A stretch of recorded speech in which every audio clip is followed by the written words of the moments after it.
Welcome to new exam. आज है 1 जुलाई 2020 और 1 जुलाई 2020 से करंट अफेयर्स के जितने भी इंपॉर्टेंट क्वेश्चन बनेंगे वो हम इस वीडियो में डिस्कस करेंगे। तो दोस्तों वीडियो को लास्ट तक जरूर देखिए, क्योंकि हम आपसे लास्ट में एक क्वेश्चन पूछेंगे, उसका आंसर आपको कमेंट बॉक्स में देना है। और वीडियो अच्छा लगे तो लाइक और शेयर जरूर कीजिए और हमारे चैनल को सब्सक्राइब कीजिए, बेल आइकन पर क्लिक कर दीजिए, जिससे कि आपको डेली का करंट मिलता रहे। तो चलते हैं आज की करंट अफेयर्स पर।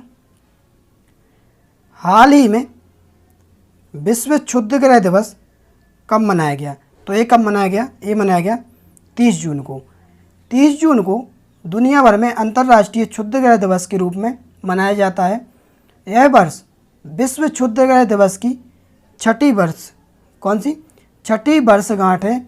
यह दिन क्षुद्र ग्रह के बारे में जागरूकता फैलाने, इसकी तीव्रता और दुर्घटनाग्रस्त होने पर पृथ्वी पर पड़ने वाले इसके प्रभाव के बारे में बताने के लिए मनाया जाता है। 30 जून की तारीख का चयन तुगुन्स्का घटना की सालगिरह के प्रतीक के रूप में किया गया। तो ये रहा विश्व क्षुद्र ग्रह दिवस। और हम आपको पिछली वीडियो में 29 जून को एक बहुत इंपॉर्टेंट डे मनाया गया था, उसके बारे में आपको नहीं बता पाए थे, तो उसके बारे में आपको बता देते हैं। International day of the tropics ये मनाया गया 29 जून को। और ये 29 जून को हर साल मनाया जाता है। और ये क्यों मनाया जाता है? यह कर्क रेखा और मकर रेखा के बीच आने वाले पृथ्वी के क्षेत्र को ट्रॉपिक्स कहा जाता है और इन्हें उष्णकटिबंधीय क्षेत्र और ऊष्मा क्षेत्र भी कहा जाता है। संयुक्त राष्ट्र के अनुसार ट्रॉपिक्स में क्षेत्रानुसार दुनिया के लगभग 95% कितना 95% मैंग्रोव है और मैंग्रोव प्रजातियों के अनुसार 99% मैंग्रोव है। तो ये मनाया गया था कब? 30 जून को, जिसके बारे में आपको नहीं बता पाए थे पिछली वीडियो में, तो हमने इस बार बता दिया।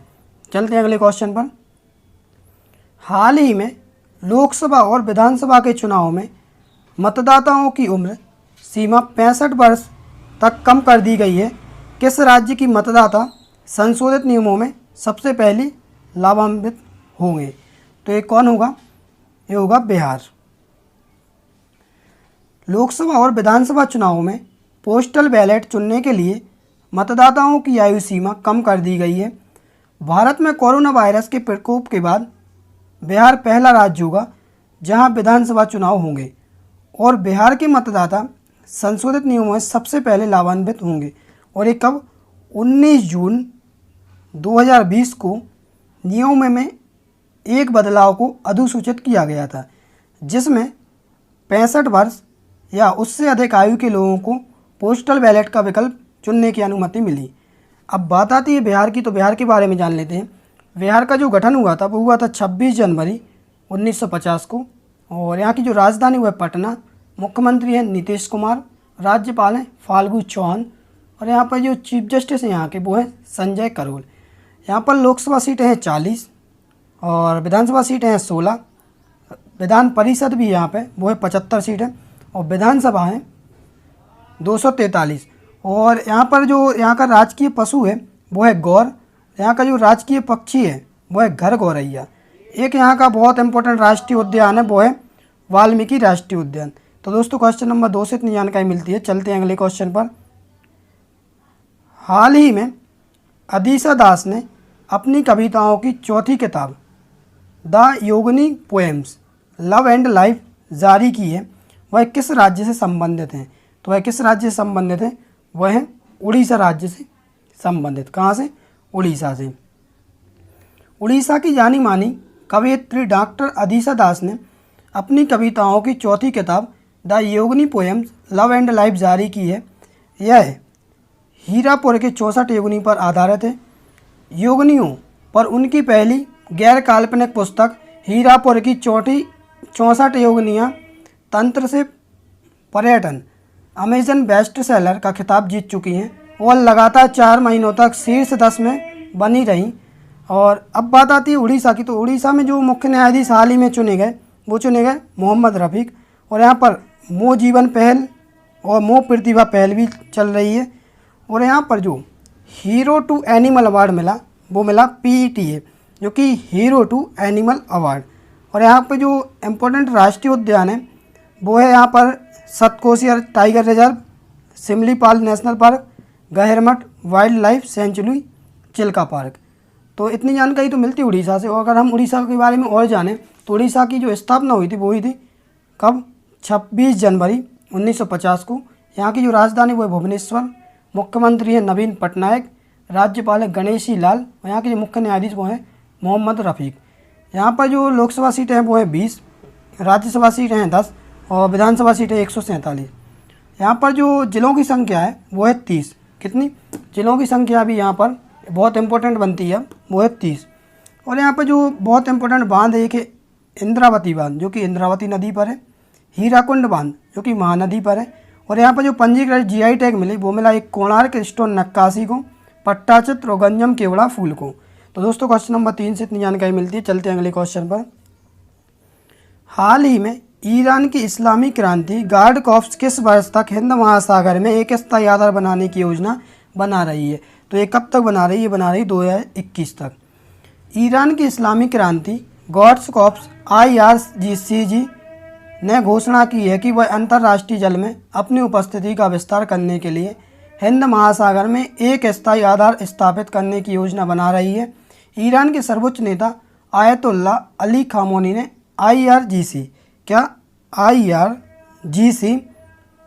IRGC को पानी में स्थायी उपस्थिति के साथ काम सौंपा है। तदनुसार IRGC मार्च 2021 के अंत तक हिंद महासागर में एक स्थायी आधार बनाने की योजना बना रहा है। अब बात आती है ईरान की। तो ईरान की राजधानी क्या है? वो है तेहरान। यहाँ की मुद्रा है ईरानी रियाल, ईरानी टोमन। और यहाँ के जो राष्ट्रपति वो है हसन रूहानी। यहाँ का जो राष्ट्रीय खेल है वो है फ्री स्टाइल कुश्ती। तो दोस्तों क्वेश्चन नंबर 4 से इतनी जानकारी मिलती है। चलते हैं अगले क्वेश्चन पर।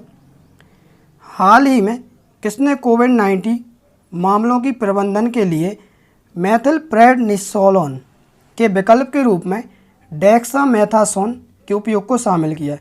तो ये किसने किया है? ये किया है स्वास्थ्य और परिवार कल्याण मंत्रालय ने।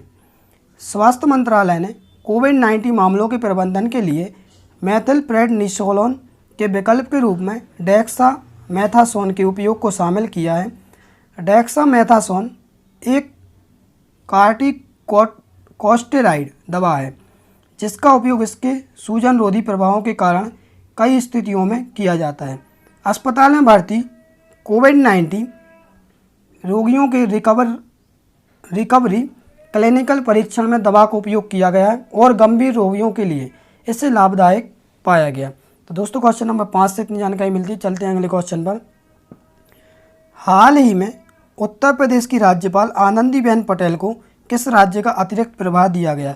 तो ये दिया किस राज्य का? ये दिया गया इनको मध्य प्रदेश का।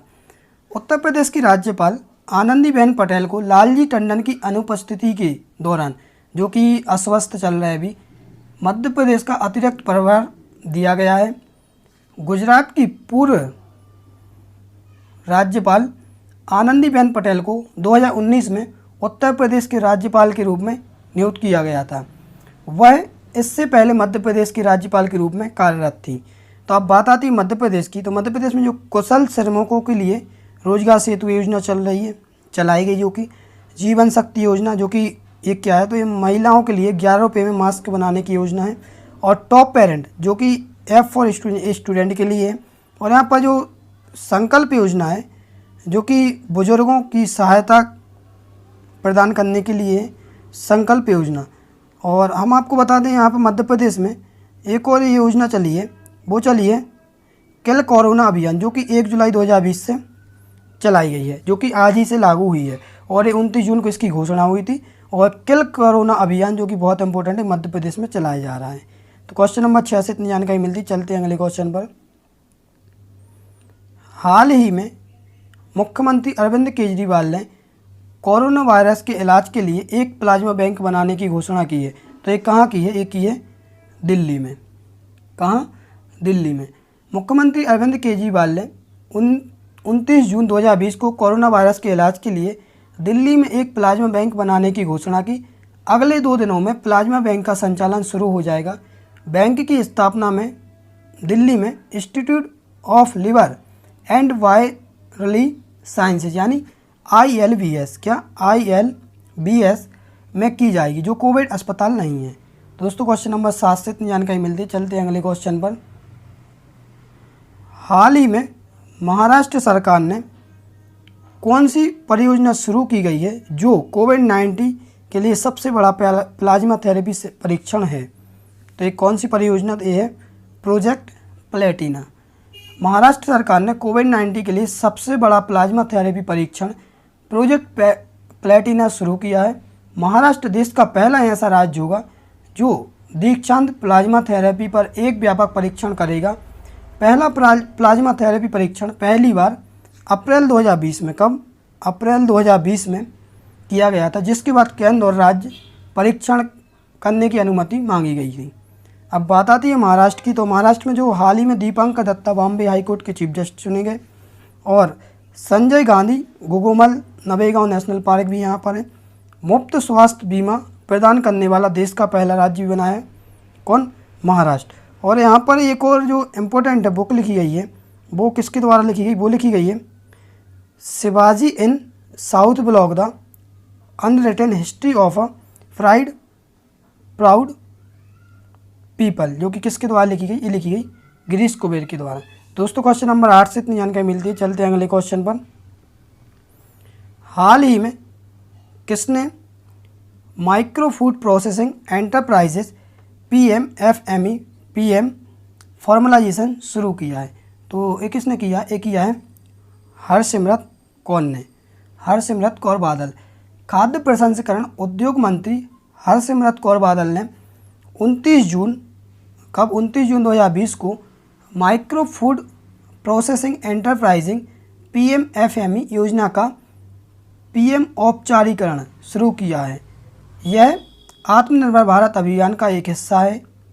योजना से कुल 3500 करोड़, कितने? 35,000 करोड़ रुपए का निवेश होगा और 9 लाख कुशल और अर्धकुशल रोजगार सृजित होंगे और 8 लाख इकाइयों को लाभ होगा। तो ये किसने की है? एक किसने की है? हरसिमरत कौर बादल ने। तो ये बहुत इंपॉर्टेंट है। चलते हैं अगले क्वेश्चन पर। हाल ही में रक्षा मंत्री राजनाथ सिंह ने एक नया वेब पोर्टल लॉन्च किया। तो ये कौन सा किया? एक किया इन्होंने, रक्षा मंत्री राजनाथ सिंह ने एक किया है RSEE, जिसमें रक्षा मंत्री राजनाथ सिंह ने भारतीय प्रादेशिक जल TW और अनन्य आर्थिक क्षेत्र EEZ, एक है कौन सा? प्रादेशिक जल जो कि TW और अनन्य आर्थिक क्षेत्र यानी EEZ इंग्लिश में बिजली परियोजना और रिसर्च सर्वे एक्सप्लोरेशन